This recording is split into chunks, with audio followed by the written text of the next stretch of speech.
"This is all you mean to me," he said, and walked away without looking back. Those words still echo inside me as if they had been carved into the walls of my dining room. If you're listening to this, subscribe, tell me where you're watching from, because I need this story to be remembered. Let's go back a few weeks. Back then, I still believed that the people we love would never use our weaknesses against us. I was wrong.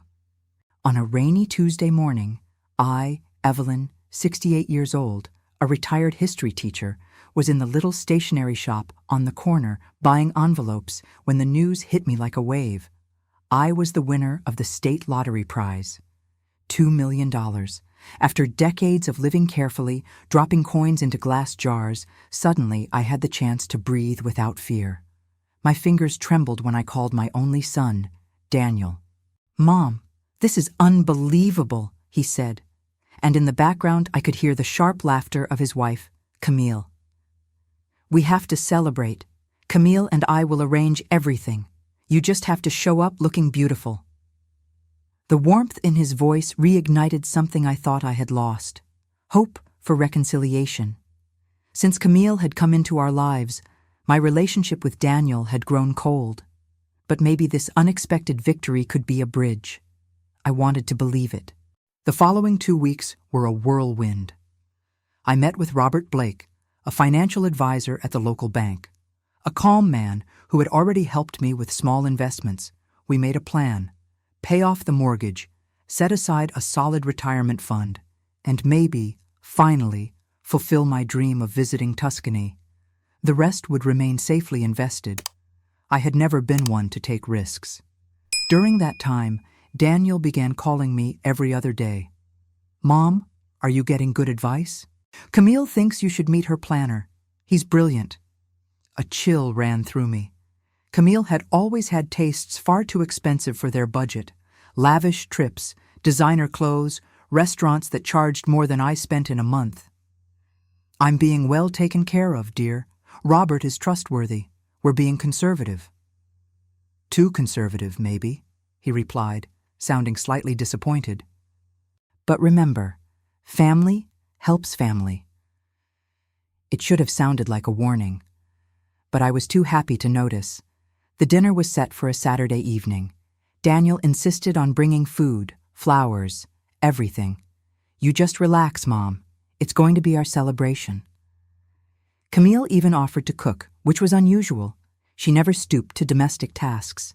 Still, I prepared my house carefully, cleaned every corner, and even bought a new navy blue dress with simple embroidery. I wanted to be worthy of the occasion. At 6 p.m., the doorbell rang. Daniel arrived carrying bags from a famous French restaurant, also balancing a bouquet of white lilies. Camille followed right behind him, impeccable in a beige outfit, carrying a black leather briefcase. She smiled and hugged me, a rare gesture. "Where should I put the flowers?"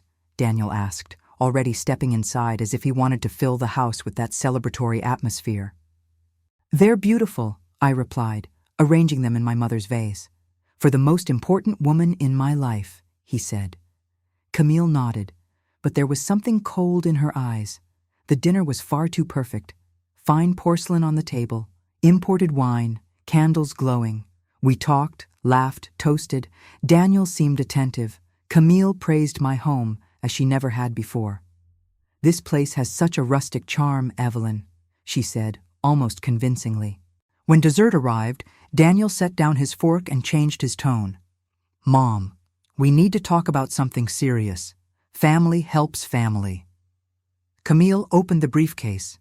She pushed a stack of documents across the table toward me.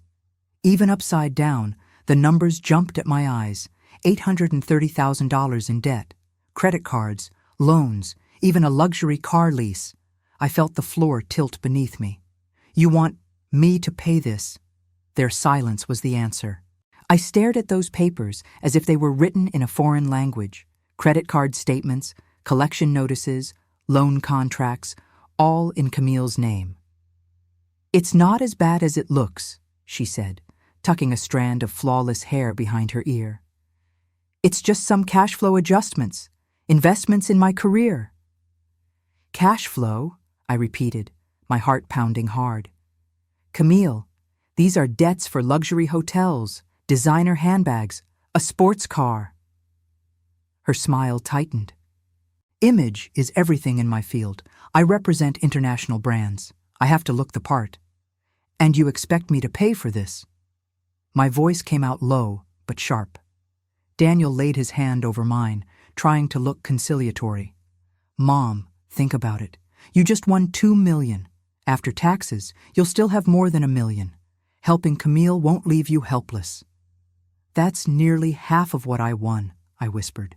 You're 68, she said, her voice dripping with honeyed venom. Your house is paid off.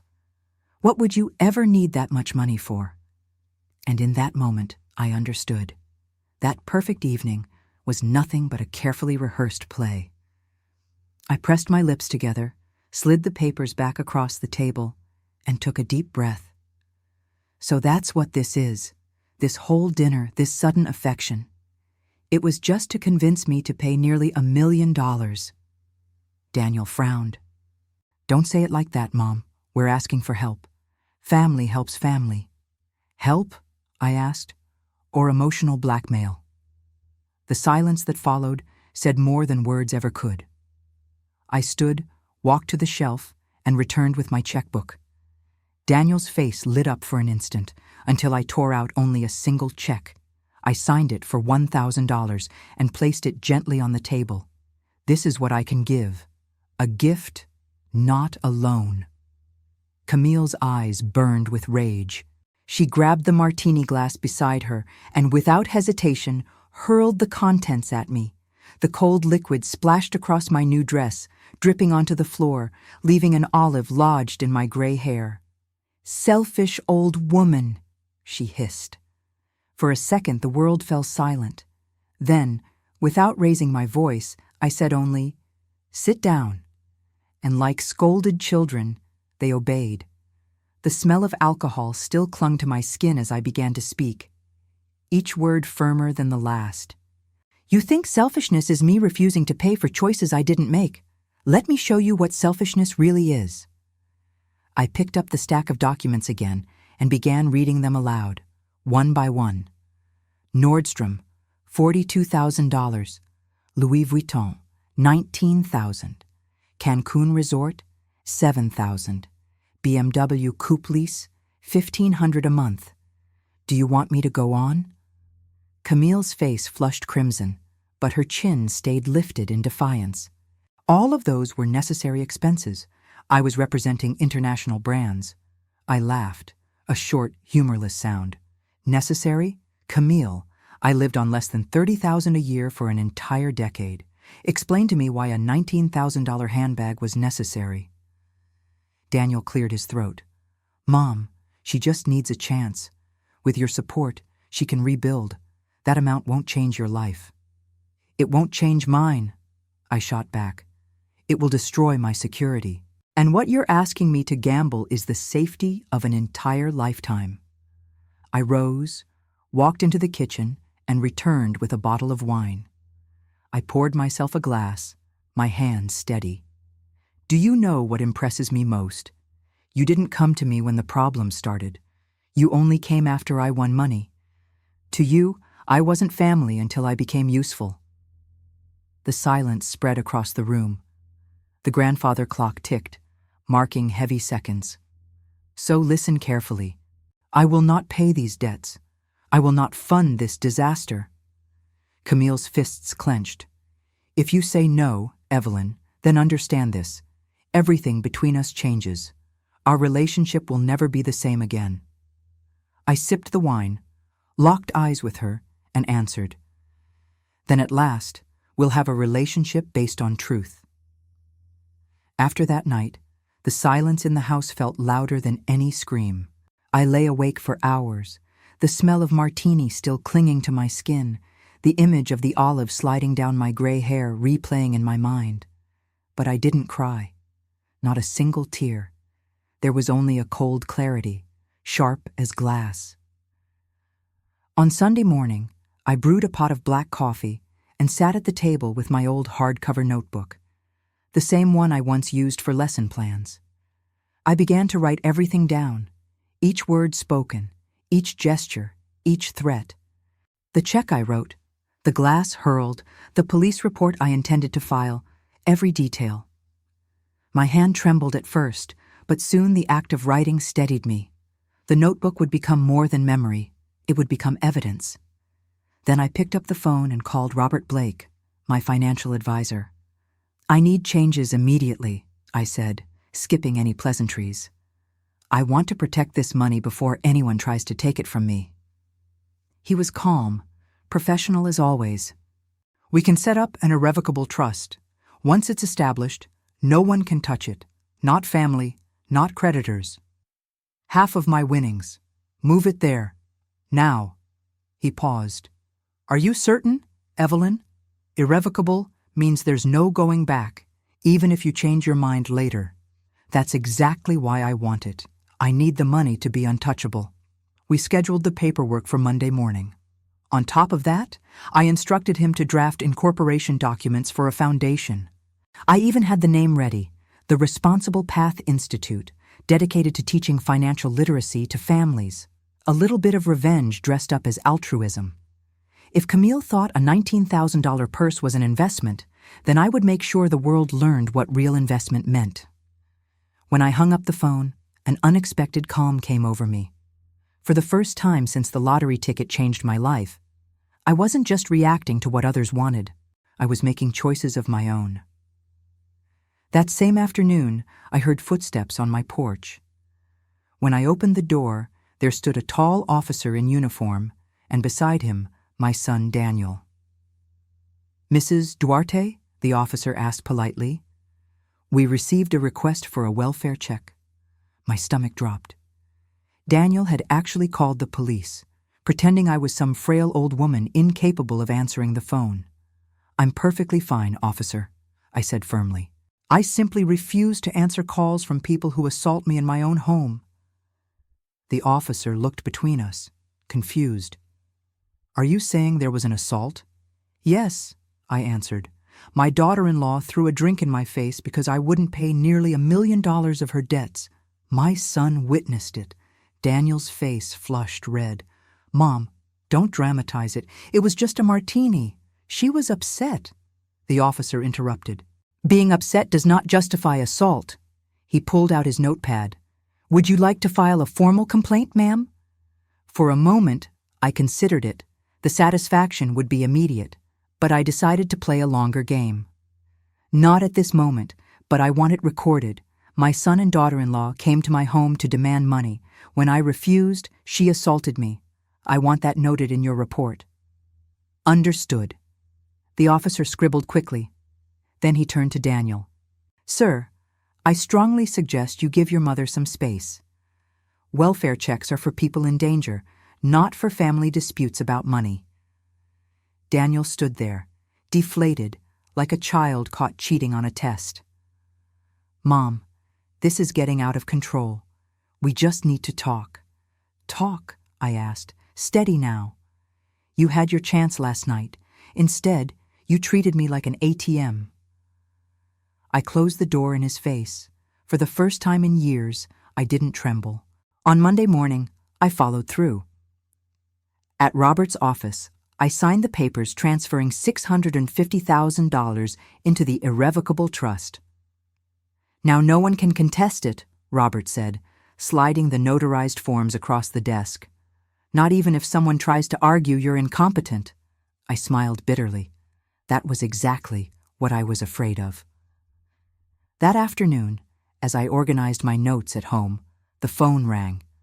An unfamiliar number. Against my better judgment, I answered. "Mrs. Duarte? This is Michael Lawson, attorney for Camille. I'd like to discuss a matter of elder financial abuse." I nearly laughed. "Abuse? Against whom?" "Against you, ma'am. Your refusal to assist your family suggests you may be under undue influence, making decisions harmful to yourself." For a moment, I was too stunned to speak. "So refusing to hand over nearly $1 million for handbags and resorts is abuse against myself?" "The court will decide," he replied coolly. I hung up without another word, then immediately called my sister, Helen, who lived in another city.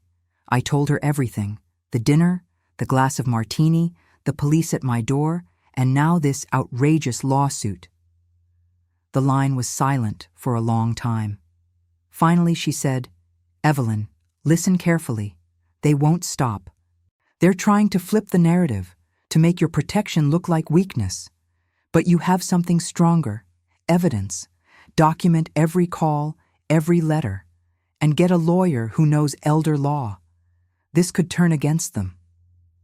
That night, I worked until midnight, printing out screenshots of Daniel's messages, copies of the bills Camille had shown me, the welfare check report from the officer. I tucked them neatly into a growing binder. Each page wasn't just defense, it was ammunition. Deep down, I knew the truth. The war had not ended at that dinner table, it had only just begun. The next morning after that phone call from Camille's attorney, I already had an appointment scheduled with Laura Mitchell, a lawyer specializing in elder law and family litigation. Her office was on the second floor of an old building with tall windows and the faint smell of new paper. Laura greeted me with a firm handshake and a notepad that seemed built for stories like mine. She asked me to tell her everything without embellishment, from the lottery ticket to the martini thrown in my face, from the documents on the table to the so-called welfare check that had brought a police officer to my door. She listened without interrupting, only asking brief questions to fill in gaps of time. Names, amounts. When I finished, I pushed the folder across the desk to her. The credit statements Camille had shown me, the police incident record, screenshots of Daniel's messages, proof of the irrevocable trust with $650,000, and the incorporation papers for the Responsible Path Institute. "Evelyn," Laura said, choosing her words carefully, "what they're trying to do has a name: inversion. They take a mechanism designed to protect vulnerable people and use it as a weapon to capture the assets of someone who is perfectly lucid. The good news is that there are antidotes. We'll file immediately for a motion to dismiss for frivolity. At the same time, we'll prepare a countersuit for harassment, attempted extortion, and assault." I breathed out slowly, as if her sentence had opened a window inside my chest. She continued, "I need a detailed timeline with approximate times and signed statements from people who know you. Your financial advisor, Robert, will prepare a letter explaining why your decisions were conservative and perfectly suited to your age and goals. We'll also attach the trust documentation. The fact that it's irrevocable shows planning, not confusion." We spent the afternoon assembling the puzzle: dates, receipts, phone records. Laura typed quickly, and after finishing each section, she read it aloud to ensure my voice was in the text. "We won't let them turn you into a character in your own defense," she said. "The judge needs to hear you, even on paper." When I repeated Camille's line, "You're 68, your house is paid off, what do you need so much money for?" Laura asked me to say it again, word for word. That shows age prejudice and the presumption of incapacity based only on your years, which strengthens our request for protective measures in the opposite direction, to keep them away from your finances. We returned to the martini incident. "Did the liquid touch you?" "Yes, my face and dress. She didn't throw the glass, just the drink, but it was deliberate." Laura jotted notes. "Assault doesn't require injury. It requires intent to cause fear or offense. The police report confirms it." She also wanted letters from neighbors and longtime colleagues attesting to my lucidity and independence. Not because you need to prove the obvious, but to preempt any attempt to paint you as confused. By the end, she laid out the strategy. 1. Motion to dismiss the case for lack of legal basis and abuse of protective statutes. 2. Sanctions against the opposing firm for bad faith litigation. 3. A thematic restraining order forbidding contact with me about money. 4. A countersuit demanding damages for harassment, assault, and attempted extortion, including fees. Will also submit Robert's financial plan showing that saying no was the only responsible decision. I signed authorizations, handed over originals for scanning, and when I left the building, the late afternoon sun felt like the first light in weeks. On the way home, my phone buzzed with an unknown number. I let it ring until voicemail picked up. A transcript arrived a moment later. "This is all you mean to me," he said, and walked away without looking back. The system didn't list the caller, but I recognized the cadence. Daniel, the phrase he had once stabbed me with at my dining room table, now repeated like a knife over the phone. I didn't respond. I forwarded the audio to Laura with a single line. "Add this to the file." That night, I slept with the binder beside my bed like a shield. For the first time, I didn't feel alone. I had a plan, a legal voice, and most of all, a line drawn thick between love and plunder. The preliminary hearing was scheduled for a Thursday morning, 9 a.m., in Civil Courtroom 3, under Judge Patricia Hoffman. I arrived early, dressed simply in the same navy blue suit I had once worn to parent-teacher conferences. Laura was already there, impeccable, with folders labeled by color. Facts, evidence, case law, requests. On the other side of the aisle sat Michael Lawson, rifling through his papers with visible nervousness. Camille sat beside Daniel, wearing a sharp gray suit, her makeup perfect, her posture rigid. I avoided Daniel's eyes. If I held them too long, the part of me that still remembered his small hand in mine might falter. When the judge entered, the room hushed. "Case 14-553, Walsh Duarte versus Duarte," the clerk announced. Linz spoke first, painting a portrait of me as an elderly woman under undue influence, unable to recognize her family obligations, committing financial self-abuse by refusing to assist. Judge Monroe interrupted him twice, asking, "Counselor, does Miss Duarte have any history of cognitive decline? Any medical evaluations?" "Anything beyond age and the fact of sudden wealth," Linz muttered about typical vulnerability, but produced no reports. Laura rose with the calm of someone on mapped terrain. "Your Honor, what we have here is the opposite of incapacity. Here is the timeline, the dinner where Ms. Duarte was confronted with a demand to pay $830,000 in debts, the assault documented in a police report, the messages pressuring her, the welfare check weaponized to intimidate, and finally, this frivolous lawsuit attempting to turn a responsible no into incompetence. We attach a technical letter from her financial advisor explaining the irrevocable trust, $650,000, and why the plan was conservative. We also attach sworn statements from those who know her, attesting to her autonomy.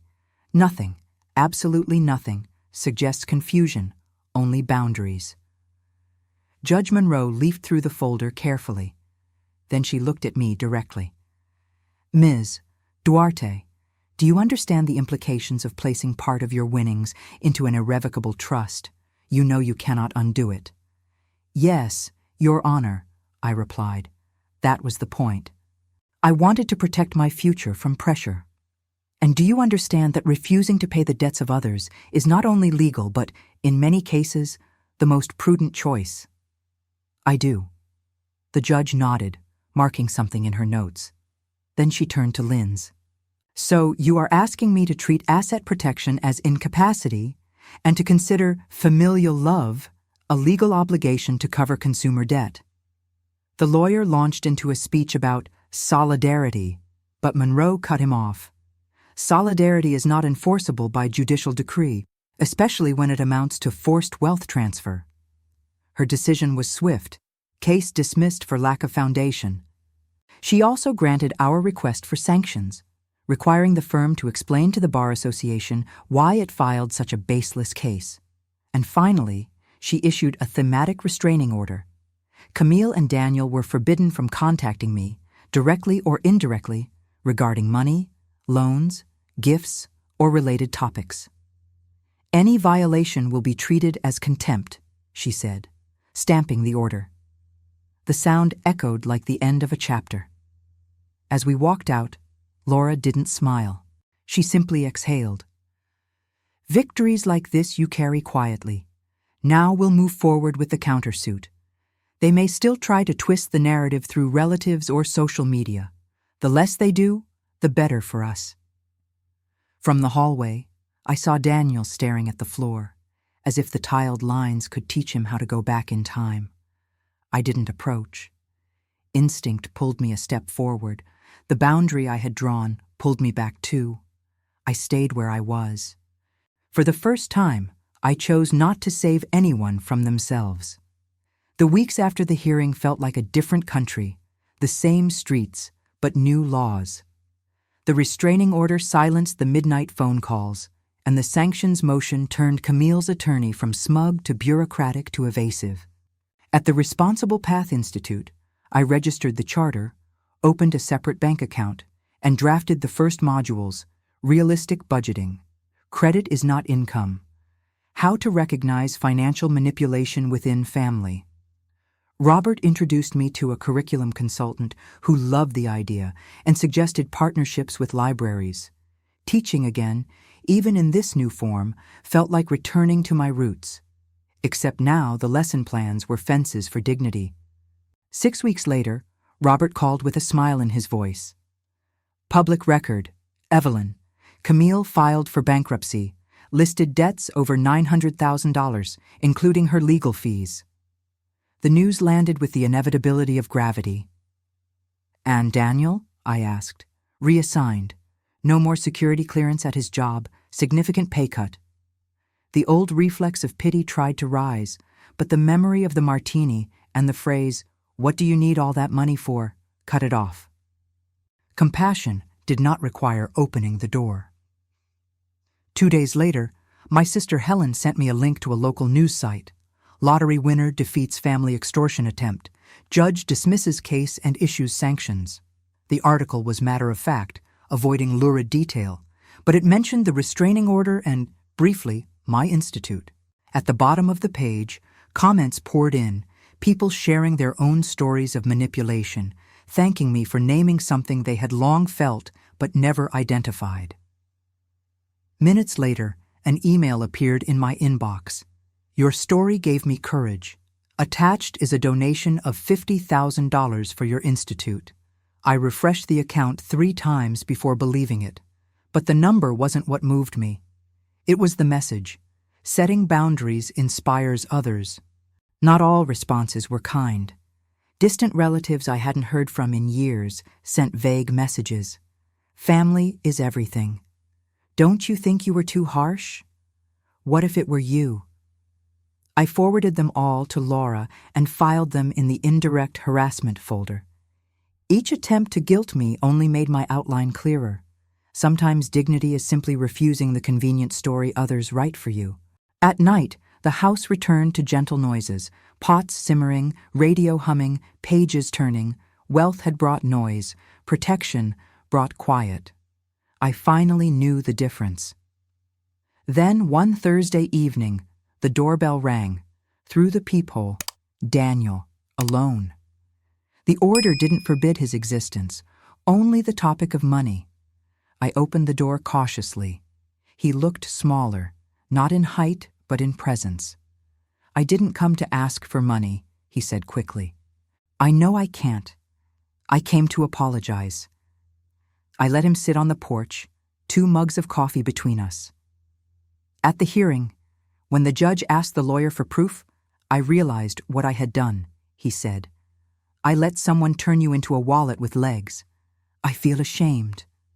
I said nothing, only waited.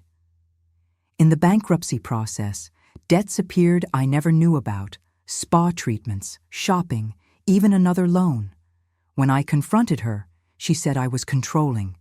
And then I read in your institute materials about justifications that mask abuse. That was us. That was me. The silence that followed was not heavy. It was honest. I don't deserve a fresh start, he continued, but I want to relearn how to be your son without hiding behind anyone. I didn't give a quick answer. Boundaries are not walls, they're gates with locks. Daniel, Remorse only becomes a bridge when it carries weight for long enough. Today, you came without demands, without drama, without inversion. That already means something. The rest will depend on consistency. He nodded. A small, genuine nod. Can I come back another day with no agenda? You can, I said. And for the first time in many months, the word can didn't feel like a concession. It felt like sovereignty. Later that night, as I checked my email, I found confirmation of the anonymous donation. There was a note, so that other Evelyns will know how to say no. I smiled, thinking perhaps my name could become a verb, to Evelyn, a boundary. Before bed, I walked into the dining room and touched the chair where everything had begun. I made no promises, wrote no endings. I simply breathed the solid peace of someone who had learned that love without respect is nothing but a badly written demand. The days after Daniel's visit felt different. Not because forgiveness had magically erased everything, nor because wounds had suddenly healed, but because for the first time in years, my son had walked into my house without carrying, under his arm, a demand disguised as affection. He had come without Camille, without papers, without veiled threats. It wasn't redemption, not yet, but it was the first stone laid on the right side of the river. Peace, however, was not guaranteed. That Friday, Laura called with her usual firm voice. Evelyn, we need to prepare. I've received a copy of a new filing. Camille is attempting to open another case, this time alleging family abandonment to justify an extraordinary allowance. Don't panic. It's a desperation move. I sighed, feeling the familiar weight of weariness. Fighting her was like battling a hydra. Cut off one head, and another grew. Laura explained. She's trying to frame her bankruptcy as proof she was left vulnerable, arguing that you, as a relative with resources, have an expanded moral duty of support. It's absurd, but it forces us to respond. The good news is, every attempt she makes undermines her credibility further. That evening, I called Daniel. I need that folder you mentioned, the one you found with my documents. He arrived after sunset, carrying a cardboard box as if it contained a crime scene. Together, we spread the contents across my dining table. I froze. There, in black and white, was my life reduced to data: life insurance, medical tests, old account statements, scribbled notes about vulnerabilities, names of lawyers specialized in guardianship. My hands trembled as I flipped through pages. It was clear. Long before the lottery, Camille had been preparing to control me if illness or incapacity struck. The lottery hadn't created her plan. It had only accelerated it. I scanned everything that night, sent copies to Laura the next morning. Her reply came in bold letters. This is gold. It proves premeditation, not reaction. It shows this wasn't born from sudden crisis, but from a long-term project to seize control. For the first time, fear turned into ammunition.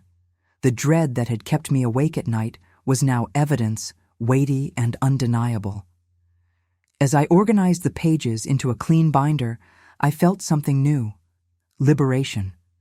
It was painful to see my life studied like prey, but it was empowering to know I now had proof to dismantle the web in court.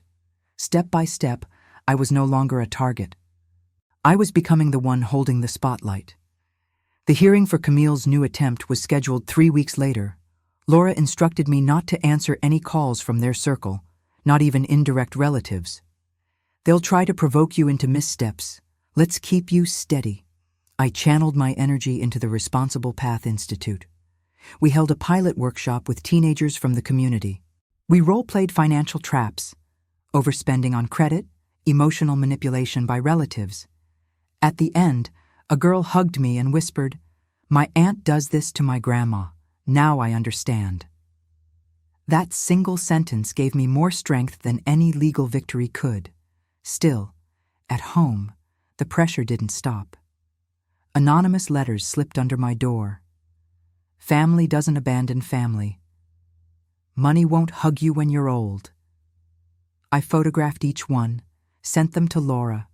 Every escalation is more evidence of harassment, she explained. On the day of the hearing, the courtroom was fuller than before.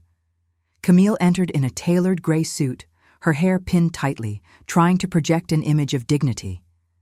Daniel was absent. I later learned his divorce case was moving quietly. Judge Monroe presided again, her presence commanding. Camille's attorney began with a speech about solidarity, portraying her as a woman left destitute, abandoned by her wealthy mother-in-law. He argued that my resources created a moral duty of extended support. Judge Monroe let him speak, though her expression darkened with every paragraph. Then Laura stood, calm, surgical. Your Honor, we submit into evidence a folder recovered from the couple's residence, containing private data of Miss Duarte gathered without her consent, medical records, financial statements, life insurance documents. The content reveals a premeditated plan to claim guardianship or incapacitation to seize control of her assets. This case is not a cry for help.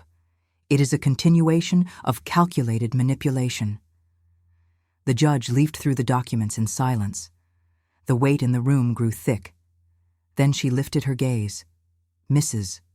Walsh, why were these records in your possession? Camille stammered. Precaution. Planning. The judge cut her short. Precaution is buying insurance. Compiling dossiers on your in-laws is something else entirely. This is not precaution. This is premeditation. Her ruling was immediate. Petition denied. Furthermore, she referred the evidence to the district attorney for investigation of data breach and attempted fraud. Camille paled, her confident mask cracking. I simply breathed, feeling a chapter close. Another head of the Hydra, this time, burned to ash. Life settled into paradox. On one hand, lawyers, binders, hearings. On the other, mornings with chamomile tea and the quiet of my garden. The institute grew, applications doubled, and people wrote to me from far away, asking how to say no without guilt. Some asked to join online. I was no longer just Evelyn, the retired teacher. I had become Evelyn, the woman who dared to draw a line. Daniel came by twice. He didn't mention Camille or money. He mowed the lawn, fixed the fence. Small gestures, but they spoke a new language between us. I didn't call it redemption, but I let it exist. Meanwhile, news spread. Investigations confirmed that Camille had obtained my data through contacts at hotels and banks. The possibility of criminal charges loomed. Journalists called me a modern parable of boundaries. I gave only one interview.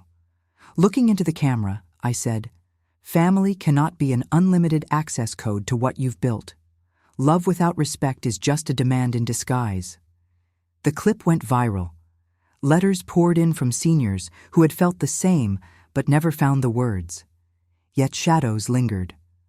One night, I returned home to find a note pinned to my door. You'll regret this. Money won't keep you warm when you're alone. I photographed it, forwarded it to Laura. We'll add it to the harassment case, she replied. Strangely, I wasn't shaken. Fear had hardened into calm determination. Our countersuit advanced. The judge indicated he would consider damages for harassment, plus attorney's fees. The thought that Camille might one day pay for persecuting me was almost ironic. One spring afternoon, I sat with Helen in the garden. She studied me, then said, You realize you've already won, don't you? This isn't about money or court. It's about reclaiming your own story. I nodded slowly. Yes. For too long, I was cast as a character in their script. Now, I am the author. And I understood. Even if hearings remained, even if more papers arrived, the central battle was over. Because I had learned the word they never thought I'd use. No. That Sunday morning, I woke up to a different kind of light streaming through the curtains. The sun seemed determined to reach every corner of the house, as if to remind me that winter was finally over. I sat on the porch with a cup of chamomile tea and realized that, for the first time in months, my heart wasn't racing. The silence around me was whole. Not the tense silence of waiting for the next unwanted call. but the good silence, the kind that feels like music after too much noise. On the table beside me was the thick binder that had grown heavier week by week. I ran my fingers over the cover and smiled faintly. For months, I had seen it as a shield, the only thing standing between me and chaos. Now, it was more than that. It was testimony, proof that I hadn't been passive, that I had acted, documented, and drawn lines. Evidence that clarity, even at 68, can outmatch manipulation. The Responsible Path Institute had already surpassed my expectations. The first workshops filled quickly, and letters arrived daily. Seniors writing that they no longer felt ashamed of saying no. Widows thanking me for showing them that protecting themselves was not cruelty, but wisdom. Young people telling me they had talked to their parents about boundaries for the first time. Requests for online sessions came from other states. Teaching again, after years of retirement, felt like stepping back into my natural role. But now, the lesson plan was dignity. That week, Laura called with updates. Evelyn, the prosecutor is reviewing the dossier. With the documents Daniel brought you, there's a strong chance Camille will face charges for data misuse and attempted fraud, and the judge is leaning toward granting damages in your harassment suit. I listened, nodded, and thanked her. But I realized something unexpected. The outcome no longer defined me. Whether Camille paid damages or not, whether criminal charges advanced or not, I had already won where it mattered. Later that afternoon, Daniel came by again. His face looked drawn, but his voice was steady. "I filed for divorce," he told me quietly. "I don't want to live under the shadow of her lies anymore. I don't expect you to forgive me quickly, but I want to rebuild what I broke." I didn't answer right away. Instead, I poured 2 cups of coffee. Sometimes reconciliation begins in silence, in the clink of cups, in breathing the same air without demands. He sat across from me, smaller than I remembered, and for the first time, he didn't try to defend her. That night, when he left, I stayed on the porch, watching the sky darken to shades of violet and orange. I thought about the phrase that had started it all. "This is all you mean to me."